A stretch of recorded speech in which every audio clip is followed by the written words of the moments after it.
বাংলাদেশের অর্থনীতির সামনে নতুন এক অধ্যায় আসছে 2026-27 অর্থ বছরের বড় বাজেট। কিন্তু প্রশ্ন একটাই, এই বিশাল বাজেট কি বাস্তবে মানুষের জীবনে পরিবর্তন আনতে পারবে, নাকি সৃষ্টি করবে ঝুঁকিপূর্ণ বড় ব্যয়ের গল্প? দেশের শীর্ষ অর্থনীতিবিদরা বলেছেন, এবার বড় ব্যয় নয়, দরকার সংযম। রাজস্ব আদায় কম, বৈশ্বিক বাজারের অস্থিরতা আর অভ্যন্তরীণ কাঠামোগত দুর্বলতা সব মিলিয়ে বড় বাজেট এখন ঝুঁকিপূর্ণ। 28 মার্চ পদ্মা অতিথি ভবনে অর্থমন্ত্রী আমির খসরু মাহমুদ চৌধুরীর সঙ্গে প্রাক বাজেট বৈঠকেও একই বার্তা উঠে আসে। বাজেট হতে হবে সতর্ক, সংযত ও বাস্তবনিষ্ঠ।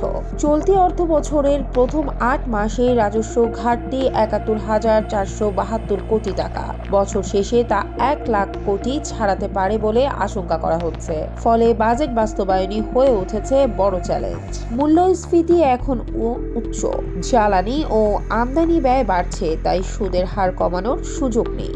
মধ্যপ্রাচ্যের অস্থিরতা প্রবাসী আয়ে প্রভাব ফেলতে পারে, আর আন্তর্জাতিক বাজারে তেলের দাম বাড়লে বাড়বে ভর্তুকির চাপ। প্রস্তাবিত বাজেট প্রায় 9 লাখ কোটি টাকা।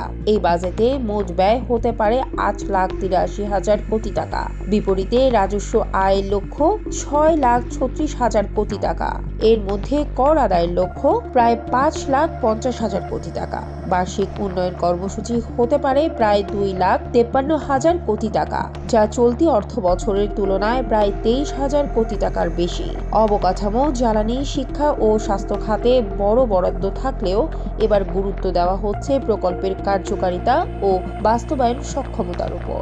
মোট বাজেট ঘাটতি হতে পারে প্রায় 2,47,000 কোটি টাকা, যা জিডিপির 3.6%।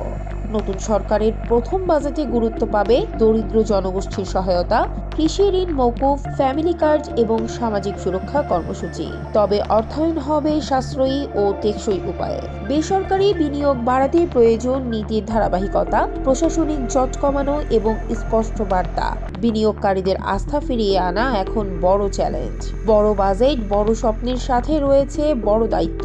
এই বাজেট শুধু সংখ্যা নয়, এটি মানুষের আশা, বিনিয়োগকারীর বিশ্বাস এবং অর্থনীতির ভবিষ্যৎ। সতর্কতা, সংযম ও বাস্তবতার ভিত্তিতে সিদ্ধান্ত নিতে পারলেই স্থিতিশীল থাকবে অর্থনীতি। বাস্তবতার ভিত্তিতে একটি প্রশ্নই উঠে আসছে, 2026-27 সালের 9 লাখ কোটি টাকার এই বাজেট, এটি কি সত্যিই দেশের অর্থনীতিকে স্থিতিশীল করবে, নাকি বড় ব্যয়ের চাপই তৈরি হবে নতুন ঝুঁকি?